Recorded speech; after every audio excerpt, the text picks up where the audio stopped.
Hola a todos amigos, sean bienvenidos a un nuevo episodio más del Café de las 6. Mi nombre es René Alejandro y estoy muy contento porque tenemos como invitado al abogado Norberto Bolaños Escobar, quien es asesor legislativo en el Congreso del Estado, además de ser asesor educativo en nuestra Universidad del Sur. Abogado, ¿cómo se encuentra el día de hoy? ¿Qué tal, René? Pues de maravilla. Agradezco la invitación a este espacio para hablar de derechos humanos y pues vamos a hablar de derechos humanos. Claro que sí. Para ir empezando, ¿podría explicarnos qué son los derechos humanos? Claro que sí. Verás, primero quiero comenzar con una definición muy general, ¿no? Se dice que los derechos humanos son prerrogativas inherentes al ser humano. Ya de manera más coloquial, son esas ventajas o beneficios que se nos otorgan por el simple hecho de ser humanos. No necesitamos otra condición más que pertenecer a la especie humana, y desde ese momento nosotros tenemos derechos humanos como el derecho a la salud, a la vida, el derecho a la libertad de expresión, a la libertad de imprenta y otros muchos más derechos humanos que reconoce la Constitución Federal y los tratados internacionales de los que México sea parte. Como colaborador o líder de alguna organización, ¿cómo aplica los derechos humanos? Es importante destacar o volver a mencionar que realmente quien garantiza, protege, promueve los derechos humanos es el Estado, y lo hace a través de un organismo constitucional autónomo denominado Comisión Nacional de Derechos Humanos. Sin embargo, nosotros como colaboradores, en este caso de la Universidad del Sur, es importante hacer conciencia acerca de los derechos humanos, platicar sobre ellos, informarnos, informar y pelear y transmitir en todo momento la esencia de los derechos humanos. Y más como líder de una organización, independientemente de cuál sea la finalidad de la organización, considero que es de suma importancia que aquellos que se llaman líderes o que son nombrados o reconocidos por un grupo como líderes mantengan el sentido de promoción de derechos humanos, ¿no? Pero es muy importante que nosotros los conozcamos y que entre sociedad respetemos los derechos humanos, y en el caso de cuando sean violentados o no garantizados por el Estado, pues ya existen los mecanismos como la queja ante la Comisión Nacional de Derechos Humanos o el juicio de amparo, que es uno de los guardianes de la Constitución, en específico de protección a los derechos humanos. Ok, y sabiendo eso, en las organizaciones, ¿cómo podemos hacer valer nuestros derechos? Derechos humanos, ok. René, verás, existen distintos tipos de organizaciones. Van desde aquellas que son, si refiriéndose a organizaciones, hay organizaciones lucrativas, organizaciones no lucrativas, públicas y privadas. Por ejemplo, una empresa, una asociación que lucha por el feminismo, también una entidad de gobierno, ¿no? Como la Comisión Nacional de Derechos Humanos. Hay algo bien importante acá que debemos de tomar en cuenta. El obligado en proteger, respetar, promover y garantizar nuestros derechos humanos, pues es el Estado, ¿no? Y como Estado me refiero al gobierno, al aparato gubernamental, ¿no? Son los principales promotores y defensores de los derechos humanos. Por eso existe el organismo constitucional autónomo denominado Comisión Nacional de Derechos Humanos. Sin embargo, es importante que en cualquier organización se establezcan medidas que garanticen los derechos humanos, incluso nosotros como sociedad, porque al final de cuentas los derechos humanos deben tener una razón de ser en las propias personas, ¿no? Si tú tienes una empresa, la tendrás que constituir bajo ciertos parámetros. Por ejemplo, la Ley Federal del Trabajo establece medidas de no discriminación, etc. Entonces ahí empezamos desde ciertas aristas, de ciertos puntos de partida diferentes, a generar esa protección a través de medidas legislativas y políticas públicas que protejan los derechos humanos como tal. Pero te repito, esto no quiere decir que tú, que yo, no podamos promover los derechos humanos, ¿no? También es importante que nosotros como sociedad sepamos que debemos respetar la esfera jurídica de los demás y sobre todo los derechos humanos, ¿no? Okay, sí. La no discriminación, ¿sale? Incluso en las universidades, ¿no?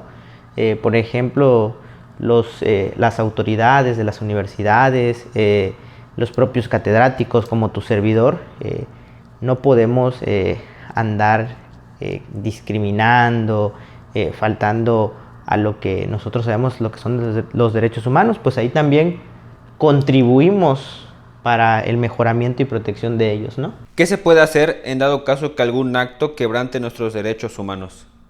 Ok, pues como ya se había comentado, existen dos mecanismos importantes que se prevén en México para la protección de derechos humanos. Uno es la queja ante la Comisión Nacional de Derechos Humanos y el otro es el juicio de amparo, que protege y ampara a todo aquel que busque la protección de sus derechos humanos. El segundo es un mecanismo que tiene que ejercerse ante los tribunales pertenecientes al Poder Judicial. Sin embargo, considero que es un poquito más formal porque tiene que ser presentado por escrito y debe cumplir ciertos requisitos como señalar los conceptos de violación que nos transgreden, etc. Pero la queja ante la Comisión Nacional de Derechos Humanos, o en su caso la estatal, dependiendo si el funcionario es federal, estatal o municipal, el que comete la violación, es más práctica porque incluso la puedes hacer de manera oral, incluso existen los traductores. La finalidad es garantizar la plena protección de tus derechos humanos. Ellos inician una investigación y en caso de que sí se te estén vulnerando los derechos humanos, pues hacen una recomendación al servidor público, la cual es vinculante, es decir, que los obliga a garantizar tus derechos humanos, ¿no?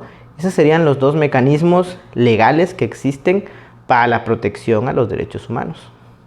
Ok, y aprovechando que nos encontramos en el mes del orgullo, quisiera saber qué es lo que puede hacer la comunidad para conocer sus derechos y hacerlos válidos en dado caso de alguna discriminación. Ok, reitero en la respuesta, la Comisión Nacional de Derechos Humanos y diversos organismos gubernamentales ponen a disposición de la población talleres, cursos, incluso diplomados en la página de la Comisión Nacional de Derechos Humanos y son gratuitos y además hay campañas de promoción para que nosotros conozcamos nuestros derechos humanos.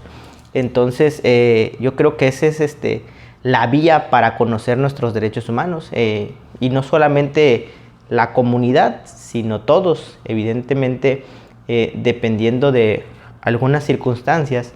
Hay derechos que nosotros queremos conocer más que otros, como el libre desarrollo de la personalidad, el derecho a la identidad, etc. A la no discriminación, hablando de la comunidad, ¿no? Entonces, yo creo que son los mecanismos idóneos, pero además, tú como sociedad o como persona que está sufriendo alguna discriminación o que tuviste la oportunidad de conocer esos derechos humanos o tener algún tipo de capacitación o información, pues es importante que esa información se replique en tu núcleo social, ¿no? O en tu esfera social a la que tú pertenezcas. ¿Nos podría dar algún ejemplo sobre esto? Fíjate que lejos de mencionar algún ejemplo específico, nombres o casos puntualmente particulares, hay un evento público en donde las propias personas generaron la protección de derechos humanos de masas. Te quiero comentar el caso en 2020 de algunas personas que querían contraer matrimonio a las personas del mismo sexo, ¿no? Anteriormente nuestro Código Civil, que es el que establece qué es el matrimonio y los requisitos para contraer matrimonio, establecía que solo el hombre y la mujer podían contraer matrimonio, lo que por supuesto era una violación a la libertad, al libre desarrollo de la personalidad. Pues atendiendo ese derecho humano, tú puedes ejercer tu tu vida y desarrollarte como tú consideres mejor para ti, ¿no?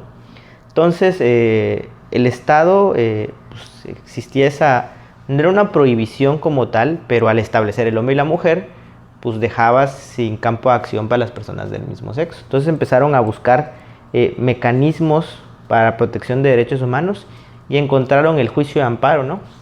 ¿Qué es el juicio de amparo? Es un mecanismo por el cual tú te quejas con la autoridad y la autoridad te defiende, te ampara y te protege o no, en caso que tengas razón o no. Les decía, iban al registro civil y les decían, no se pueden casar. Entonces todas las personas empezaron a amparar, y cuando les asistía la justicia, ya llevaban su sentencia y entonces iban al registro civil y se casaban, ¿no? Okay. El caso particular es de dos personas que lo celebraron en grande. Cuando ganaron ese juicio, se fueron y se casaron en la Catedral de San Cristóbal, ¿no? Bueno, pero derivado de todo eso, de que la gente luchó y peleó, entonces se promovió la acción de inconstitucionalidad. Quienes están facultados, en este caso la Comisión Estatal de Derechos Humanos, la promovió. Y fue así entonces que la Suprema Corte de Justicia de la Nación, el máximo tribunal del país, decidió declarar inconstitucional esta medida legislativa que tenía nuestro Código Civil. Y pues ahí hubo un mecanismo de cómo la sociedad influyó para que se cambiara la ley y hubiera protección en ese caso específico a los derechos humanos. A lo que quiero llegar, René, es que de pronto sí es obligación del Estado garantizarlos, protegerlos y promoverlos, pero también nosotros como ciudadanos podemos luchar, pelear y obligar al propio Estado a poder llevar a esas medidas o acciones legislativas, pues no. Recuerda el caso de un luchador incansable de los derechos humanos como Martin Luther King, ¿no? Él, sí, claro. Cuando él luchó por el tema de la discriminación racial, pues ya había leyes y políticas públicas que eliminaban cualquier clase de discriminación racial, pero de todas maneras, pues él luchó, ¿verdad? Entonces es importante nunca dejar de, en el equipo que nos toque o en el lado que nos toque, pelear por ello, ¿no? Seas gobierno, seas sociedad, seas persona individual, seas un grupo colectivo, seas una universidad, seas una asociación, todos podemos influir en los derechos humanos, ¿no? Bueno, como última pregunta, quisiera saber, ¿los derechos humanos evolucionan o se actualizan? Ok, verás. Los derechos humanos tienen ciertos principios, ¿no? Les voy a hablar de algunos. La indivisibilidad, la interdependencia, la universalidad y la progresividad. Y en este último principio es con el que te voy a contestar. Ese principio de progresividad establece que los derechos humanos tienen que ir aumentando día con día. Los derechos humanos no pueden retroceder. ¿Quién es o dónde deben estar los derechos humanos para que se vuelvan una realidad? Bueno, deben estar en la ley o en nuestro marco jurídico. En este caso, nuestros derechos humanos están contenidos en la Constitución Política y en los tratados internacionales, como ya te había comentado en preguntas anteriores. Bueno, no podemos ir quitando derechos humanos, sino tenemos que ir por obligación, así se obliga el Estado, a ir aumentándolos, ¿no? A que si hoy tenemos 30, mañana sean 35. Si no son 35, pues que sigan siendo 30, pero que tengan una protección más amplia hacia la persona. Los derechos humanos buscan garantizar una vida digna. Entonces, para garantizar una vida digna, cada día deben ir en aumento, en número, pero también en la esfera de protección que te dan los derechos humanos. ¿Quiere dejar alguna conclusión para nuestra audiencia? Sí, claro, pues lo resumiría en algunas palabras como participación, esperanza, solidaridad, sororidad, unión, preparación. Creo que los derechos humanos están ahí y van progresando día con día, pero es importante que nosotros como sociedad, es un mensaje, tal vez una conclusión dirigida a la sociedad, que nosotros como sociedad entendamos el sentido de los derechos humanos y que si hoy nosotros tenemos los derechos humanos, debemos de comprender que existieron luchas históricas para que nosotros llegáramos a tener ese catálogo de derechos humanos. Entonces, esa sería la conclusión, el tema de que signifiquen algo para nosotros como personas, que los cuidemos, que nos ayudemos, que los protejamos también, que los promovamos, ¿no? Que hagamos uso de los mecanismos de protección y que apoyemos a las otras personas que están padeciendo algún tipo de situación, ¿no? La solidaridad es lo más importante, creo.